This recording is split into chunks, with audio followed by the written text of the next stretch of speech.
피부를 이 시간 잠깐 닭살로 만들어 드리겠습니다. 오늘 아침 교회에 오려고 넥타이를 매는데 아내가 저를 향해 눈을 찡긋합니다. 그럴 때 제가 잘 안 받아줍니다. 왜? 눈에 뭐 들어갔어? 그랬더니 아내가 이렇게 말하더군요. 내 눈에 당신이 들어왔어. 갑자기 피부가 닭살로 바뀌었죠. 여러분에겐 닭살일지 몰라도 아내의 그 말이 한동안 제 마음에 새겨질 것 같습니다. 오늘 말씀의 내용이 우리 성도들 여러분 마음에 잘 새겨지길 바라는 마음에 잠깐 전해봤습니다. 이제 말씀을 보시죠. 사도행전 15장엔 기독교 최초 종교회의라고 말할 수 있는 예루살렘 종교회의가 소개되고 있습니다. 무엇 때문에 종교회의가 열린 것입니까? 안디옥 교회에서 상정한 내용으로 인해 기독교 지도자들이 모이게 되었습니다. 안디옥 교회에서 상정한 내용이 무엇이냐면 이방인들이 예수님을 믿는 경우 할례까지 받아야 구원이 완성되는가 아니면 할례를 받지 않아도 되는가, 그러니까 이 내용에 대하여 예루살렘에 모인 지도자들의 의견이 분분했습니다. 당시 유대인들 입장에선 이방인들이 예수님을 믿으리라고는 생각하지 않았기 때문입니다. 그런데 베드로는 그 경험을 직접 했던 사람입니다. 로마의 군대 장교 고넬료 집에 초대되어 갔을 때 고넬료와 그의 가족들이 예수님을 받아들였습니다. 그때 성령 하나님께서 그 가족에게 임하심을 보고 베드로가 그들에게 세례를 주었습니다. 사도행전 10장의 내용이었죠. 이 경험을 가진 베드로가 이방인의 할례와 관련된 논란의 종지부를 찍었습니다. 우리가 할례 때문에 구원받은 게 아니라 예수님을 믿고 구원받은 것처럼 이방인들도 동일하다며 결론을 내렸습니다. 그리고 예루살렘 교회에서 열린 이 종교회의 내용을 안디옥 교회 성도들에게 전달했습니다.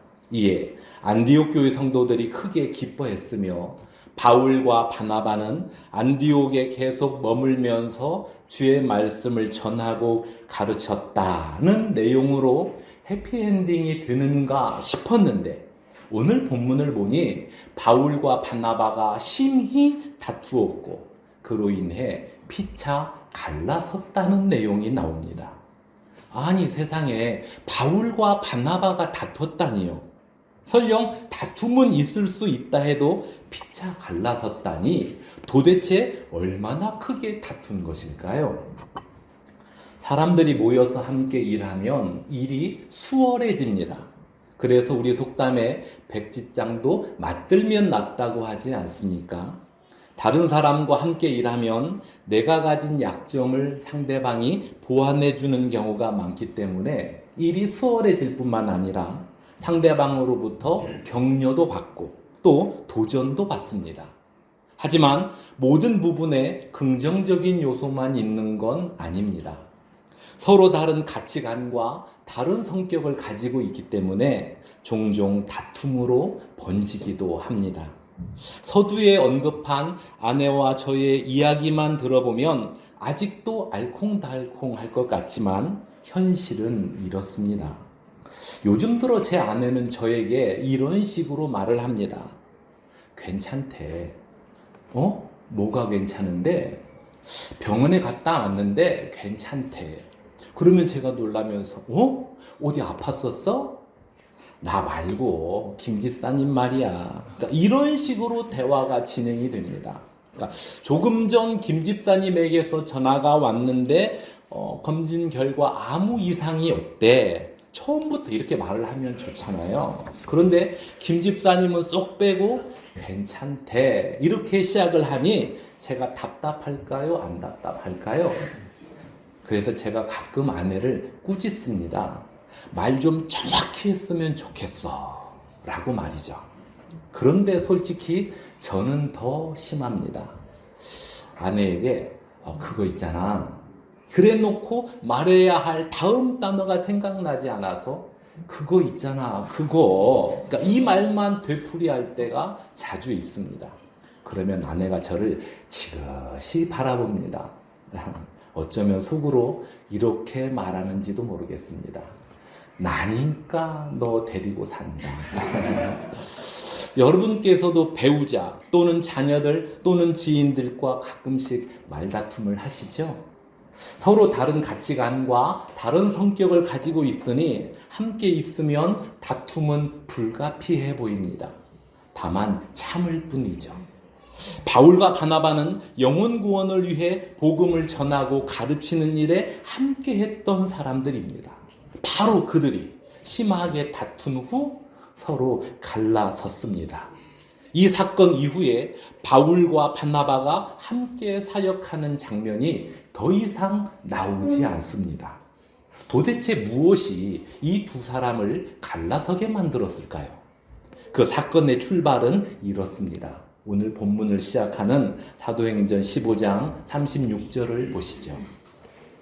며칠 후에 바울이 바나바더러 말하되 우리가 주의 말씀을 전한 각 성으로 다시 가서 형제들이 어떠한가 방문하자 하고. 그러니까 안디옥 교회를 어수선하게 만들었던 할례 문제가 잘 마무리된 어느 날 바울이 바나바에게 제안을 했습니다. 형제여, 우리가 첫 번째 전도 사역을 다녀온 각 성으로 다시 가봅시다. 그들이 믿음을 잘 지키고 있는지 혹 다른 어려움은 없는지 우리 방문해서 확인해 봅시다. 그러니까 바울의 이 제안에 바나바가 고개를 끄덕입니다. 그리고 바나바도 바울에게 하나의 제안을 했습니다. 이 일에 마가 요한도 함께 데리고 갑시다. 그러자 바울이 어떤 반응을 보입니까? 37절과 38절을 보시죠.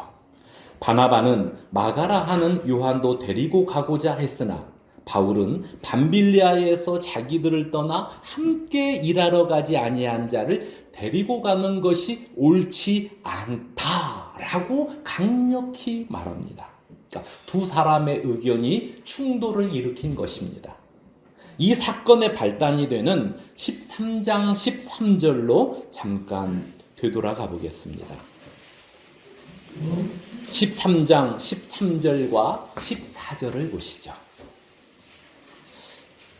바울과 및 동행하는 사람들이 바보에서 배 타고 밤빌리아에 있는 버가에 이르니 요한은 그들에게서 떠나 예루살렘으로 돌아가고 그들 즉 바울과 바나바는 버가에서 더 나아가 비시디아 안디옥에 이르러 안식일에 회당에 들어가 앉으니라. 그러니까 바울과 바나바 그리고 요한 이들이 구브로 섬에 속한 지역 바보에서 배를 타고 밤빌리아에 있는 버가에 도착했습니다.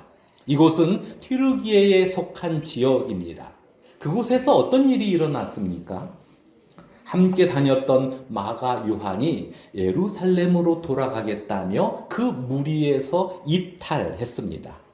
그 이유에 대해 학자들은 여러 가지 주장을 하는데 그중 가장 설득력 있는 주장이 무엇이냐면 버가에서 비시디아 안디옥까지의 거리가 약 160km 정도 되는데 중간에 토로스 산맥을 넘어야 한답니다. 그러니까 이 여정을 제가 전에 이렇게 설명했었죠. 전라북도 도청에서 지리산 입구까지 걸어간 다음 노고단 고개를 넘어 경남 진주까지 또 걸어가야 하는 길이라고 말이죠. 그러니 마가 요한의 이탈도 이해는 됩니다. 뚜렷한 목적이 있어도 그 멀고 험한 길을 간다는 건 결코 쉬운 일이 아니니까요.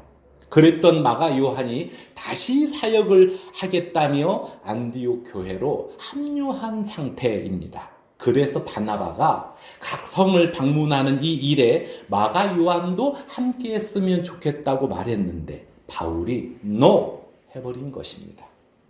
결국 바울과 바나바는 서로의 의견 차이를 좁히지 못한 채 피차 갈라서서 사역을 하기로 했습니다. 다시 오늘 본문을 보시죠. 39절부터 41절까지입니다. 서로 심히 다투어 피차 갈라서니 바나바는 마가를 데리고 배 타고 구브로로 가고 바울은 신라를 택한 후에 형제들에게 주의 은혜에 부탁함을 받고 떠나 수리아와 길리기아로 다니며 교회들을 견고하게 하니라. 그러니까 이들에게 발생된 상황을 다음의 표현으로 바꿀 수 있습니다. 사람이 우선인가? 아니면 사역, 즉 일이 우선인가? 이 표현을 다시 약간 바꿔서 여러분에게 질문해 보겠습니다.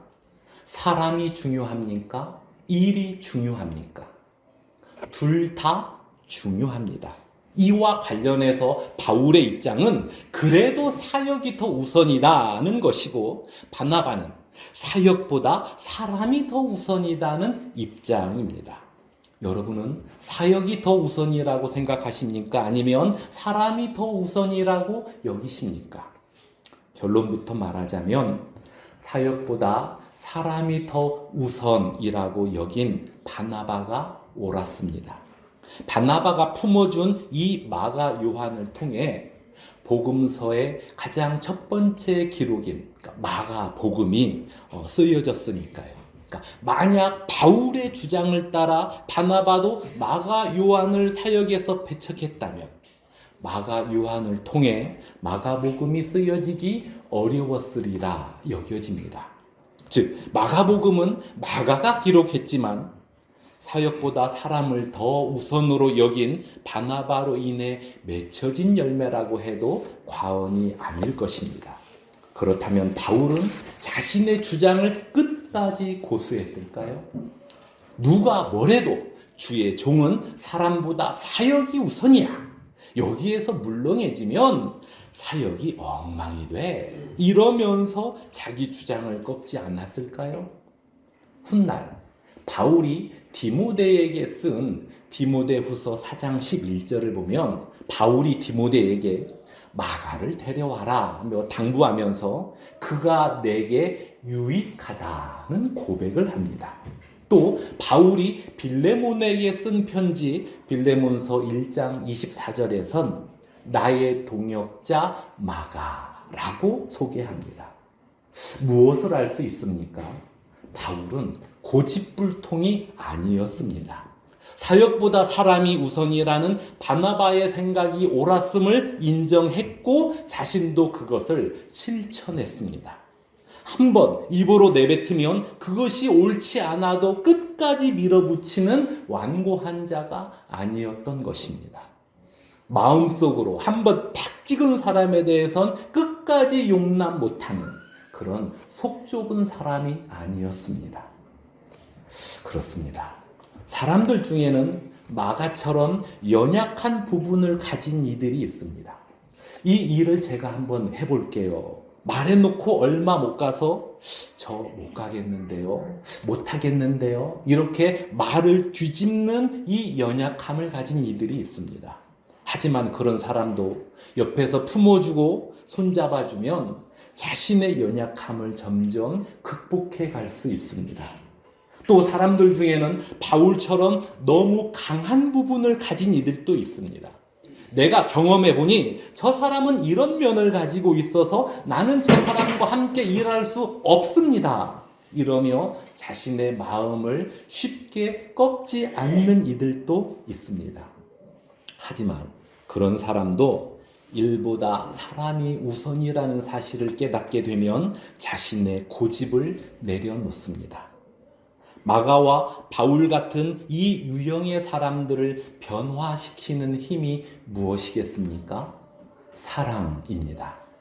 아니, 마가와 바울 같은 유형의 사람들뿐만 아니라 사랑은 모든 사람을 변화시키는 힘을 가지고 있습니다. 민주당 상임 고문을 맡았었던 고 조세영 씨를 여러분은 기억하실 것입니다.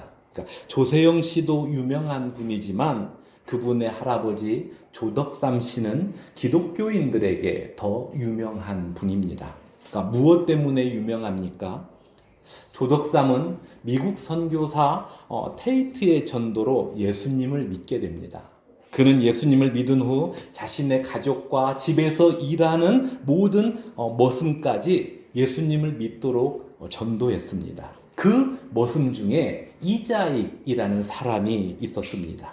자, 이자익은 경상남도 남해 출신인데 먹을 것이 별로 없던 고향 땅을 떠나 곡창지대인 김제로 왔다가 조덕삼 집에 머슴을 살게 되었습니다. 그러니까 조덕삼은 머슴 이자익이 천자문과 한글을 어깨너머로 잘 깨우치는 것을 보고 그의 총명함과 열정에 감탄합니다. 그래서 이자익이 글을 본격적으로 배울 수 있도록 길을 열어줍니다. 또한 예수님을 믿는 사람들이 점점 많아지자 조덕삼은 자신이 소유한 땅을 하나님께 바쳐서 1908년에 예배당을 지었습니다. 그 교회가 바로 김제시 금산면에 위치한 금산교회입니다. 그러니까 교회 구조가 기역자 형태로 되어 있어서 기역자 교회로 알려져 있습니다. 그러니까 이렇게 조덕삼의 헌신으로 세워진 금산교회에 하나의 사건이 발생합니다. 그러니까 교회 수가 불어남에 따라 앞서서 섬겨야 할 중직자가 필요했고, 그래서 장로 투표를 했는데 조덕삼보다 이자익의 표가 더 많았습니다. 그러니까 당시 땅을 바쳐서 교회를 세운 조덕삼보다 조덕삼 집에서 머슴으로 지내고 있는 이자익의 표가 더 많이 나올 줄 어느 누가 생각했겠습니까? 그러니까 예상치 못했던 결과에 성도들은 조덕삼의 눈치를 살폈습니다. 예배당 안에 정막이 흘렀습니다. 그 분위기가 어떤 것인지 짐작되시죠? 그때 조덕삼이 투표 결과를 보고 자리에서 벌떡 일어나 교회 밖으로 휙 나간 것이 아니라 자리에서 일어나 침착한 어조로 이렇게 말했답니다. 성도 여러분, 참 감사합니다. 나이 많아 봉사하기 어려운 나 대신 젊은 이자익을 장로로 뽑아주셔서 감사합니다. 우리 모두 이자익 장로를 잘 받들어 교회를 부흥시킵시다. 그러니까 교회 공동체를 사랑하고 자기 집 머슴이지만 믿음 안에서 한 형제인 이자익을 주 안에서 품어주었던 조덕삼의 이 말이 금산교회 성도들의 숨통을 트이게 했고, 그날 있었던 일이 계기가 되어 금산교회는 더 크게 부흥했습니다. 몇 년 후 조덕삼도 장로 직분을 받게 되었습니다. 그때 조덕삼 장로가 말하길, 우리 이자익 장로님은 장로로서 그동안 훌륭하게 이 직분을 잘 감당해 왔지만 목회자로서 더 적합한 분입니다. 그러니 목회자의 길을 걸을 수 있도록 돕겠습니다. 그러면서 이자익 장로를 평양신학교에 보냈습니다. 그러니까 당시 우리 장로교회에서 목사가 되려면 이 평양신학교에서 공부를 해야 했기 때문이죠. 그래서 조덕삼 장로가 이자익 장로를 평양신학교에 보냈고 금산교회 제2대 목회자로 청빙합니다. 그러니까 이자익 목사를 청빙해 놓고 그때부터 조덕삼 장로가 계속 가시 노릇을 했을까요? 이자익은 우리 집 머슴이었고 또 내가 전도했는데 나보다 먼저 장로가 돼? 내가 그때 당한 창피 당신은 몰라? 어디 한번 당신도 당해봐? 그 마음으로 신학교에 보낸 후 금산교회로 청빙한 것일까요? 아니요.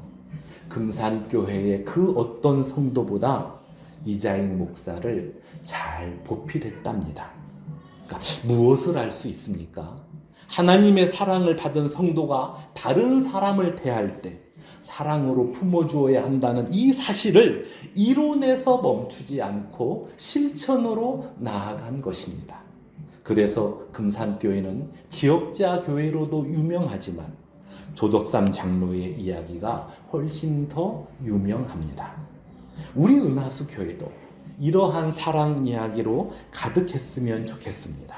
이미 그 발걸음을 내딛었다고 저는 생각합니다. 그러니까 저같이 부족한 사람을 담임 교역자로 청빙한 후 지금까지 아껴준 이 모습이 사랑의 스토리요. 새로운 믿음의 식구가 오면 먼저 다가가 말을 건네는 그 모습 또한 사랑의 스토리며, 맡은 일을 감당할 때 함께 일하는 성도들과 웃으면서 감당하는 그 모습 역시 사랑의 스토리고, 작은 교회에서 여러 일을 해야 함에도 불평하지 않는 그 모습도 은하수 교회 역사에 남을 사랑의 스토리입니다. 이러한 사랑 이야기가 우리 교회에 있어서 참 좋습니다. 이 사랑을 가진 여러분들과 함께 할 수 있어서 참 좋습니다. 바라옵기는 이 사랑 이야기가 멈추지 않고 계속 진행되며 더 풍성해지길 주님의 이름으로 축원합니다. 기도하겠습니다. 하나님 아버지, 우리들에게 하나님의 사랑을 알게 하시고 그 사랑 안에 거하게 하시니 감사드립니다. 그 사랑으로 다른 사람을 대할 수 있도록 인도해 주심도 감사드립니다. 이 삶이 이후로도 지속되길 원합니다. 이전보다 더 풍성한 모습으로 나타나길 원합니다. 그래서 우리 주변에 있는 자들이 우리의 사랑으로 인해 하나님의 사랑을 더 깊이 경험하길 원하오니 이 일에 우리를 사용하여 주옵소서. 예수님의 이름으로 기도드리옵나이다.